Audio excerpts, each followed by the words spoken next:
alaikum. I'm not a speaker. I'm going to be the first to tell you that. I'm extremely nervous, but inshallah I'll be okay. um, well, I come from Michigan. I'm 31 years old. I'm married. But I come from a Christian family, but like most of us, converts. My father's side is Catholic, and my mother's side is very conservative Christian Baptist. So me converting was a very big deal for my entire family. However, my mother did come from a very large family, and she was the one child out of the 6 children that maybe rebelled and didn't embrace Christianity. And so my mother did raise me quite differently. She raised me to be very open-minded, very liberal politically and religiously, I guess you could say. But I embraced all of her values and morals of thinking, but I never really embraced the way she thought about religion. From a very young age, I actually was very attached to Christianity on my own. Nobody pushed me because my grandparents weren't really around pushing me into Christianity. I just willingly entered into that religion. So I started going to Young Life and Christian camps and really trying to get involved in the religion as much as I could. And I believe I was about 15 years old. I went to Minnesota, went to Young Life camp. I'm not sure if any of you are aware of it, but it's a Christian camp. It was amazing, great time. But they have you stand up and in front of a crowd about this size, and then they have you claim Jesus as your Lord and Savior. And that's exactly what I did. I did it, but I did it kind of blindly. I was 15 years old. You're not really researching as much as you should be. You're kind of just following what people are telling you to believe. You don't really question. And so I went ahead and did that, went about my life, and always had in my mind just kind of what my mother would always be putting in my mind, how can all the children who haven't heard of the gospel, aren't they going to hell? Is that what they teach you? And so I would be battling this argument within myself and be like, no, I believe in Jesus. But yet my own mom is telling me that, how can anybody just tell a random person that they're going to hell? And so I never really faced that question. Well, then going into college, I went through my freshman year and then my sophomore year. I was always somebody that wanted to travel and explore the world.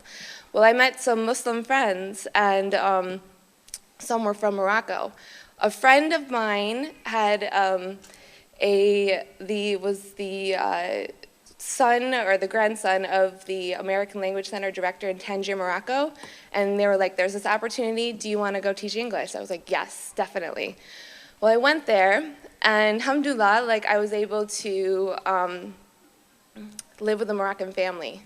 So I did that, and I was like, hey, I want to dress like you're dressing. Can I, wear a scarf?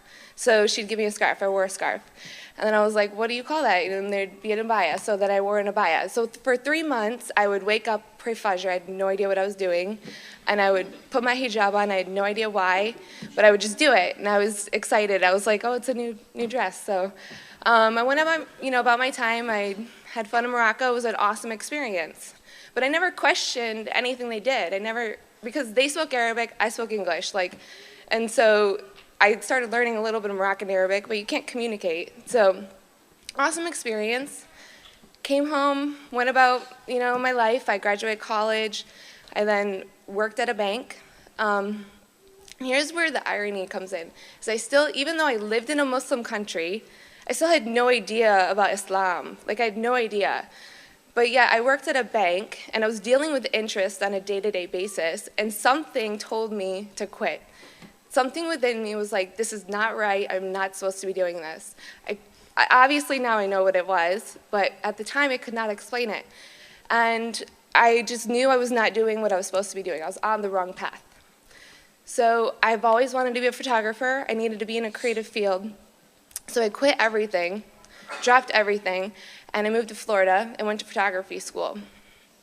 At the same time, I decided to join Project Downtown and Nasir. I met Nasir over there from Orlando. He's now a convert, mashallah. So I met tons of Muslim friends, one of them being Nadine. She runs Naduna, and actually Zainab is the vice president of Naduna, so mashallah. Nadine's an awesome friend, and I approached her at the same time I started photography school. At that time, they asked me to do an assignment, and I would be able to do a documentary on my choice. I decided to do it on hijab, because I'm like, I lived in Morocco, I wore this for 3 months, but yeah, I still have no clue why they wear it. And so I asked Nadine, I was like, can I please interview you? And she's like, absolutely. So we went ahead, I did an interview. I asked her these questions that I was like, just generic questions that I get all the time. You know, like, why do you wear it? Do people judge you? Is it hot? You know, like, whatever. And like, I got that question in Georgia a couple weeks ago. So like, obviously like ignorant questions, you know, because I had no idea what I was talking about. And so when she started speaking to me, she opened up my eyes and she was like, you're Christian, right? I'm like, yeah. She's like, well, you know, it's in the Bible that it says, it's in Corinthians chapter 11, verse 6, that you are supposed to wear the hijab. I was like, really? So then she just kept opening up my eyes, and this is, you know, the thing is about Islam, the reason why the beauty of it and why I love it so much is it's such a feminist religion. And I grew up as like the biggest feminist, and I was like, you know, always like fighting like for women's rights and everything. But like what you end up learning is like that's what Islam did. Islam gave rights to women, and so that's what I loved about it. And so I started listening to her, and you get this other point of view that you never thought of. You think that, you know, Muslim women, that they don't really have a career, and maybe they're there for their husbands, and all these stereotypes that are out there, they really are there. And she opened up my eyes, and she's like, just look around and look at the magazine aisle. Nothing is sold without a woman's body being put next to it. And I remember her saying, she's like, you can't even sell a bag of chips without having a naked woman next to it. And I'm like, yeah, like that's not feminism. That's oppression. Like, I've been living in an oppressed society, and yet I don't even know it. Like, why do we have to feel so self-conscious about our bodies all the time? And so I really started thinking about it. I went home, I looked up her verse, the verse in the Bible. I was like, wow, this is really there. And then from there, I got so interested, and I decided to look in the Quran and what the Quran said about the hijab. And then surprisingly, when I read the Bible's verse about hijab, it was actually very demeaning for women. I don't know if many of you have read it, but it actually says that if you don't wear the hijab, you're supposed to shave your head in shame. And that seemed to me a very demeaning way. But yet the Quran talks how beautiful the woman is, that I should be covered. And so that's what I started just looking at things differently. So then I just was so interested. I couldn't like get my hands off of learning about Islam. So then I would read it, you know, books and read the Quran. I'd watch YouTube videos. Like Yusuf Esses was one of my favorites. So I would just like look at all his YouTube videos. And I did this for about like 3 months. But then I knew I was going to become Muslim. So then I'm like, I'm not ready to take my Shahada, but I'm ready to put my hijab on. So I actually put the hijab on before I took my Shahada. And I didn't put it on full time. Traveled to New York, and I decided to put it on just because I felt comfortable. I felt like I would blend in, like I wouldn't stand out. But then I remember flying back, and I remember going to class. And I remember just being so nervous. And alhamdulillah, like I got through it, and everybody, you have to answer to everybody, why are you wearing that? Because you come in and you're not wearing it. And I know it's minuscule now, but alhamdulillah, I'm so proud to wear my hijab now, but at the time it's so hard. You know, you have to explain to everybody.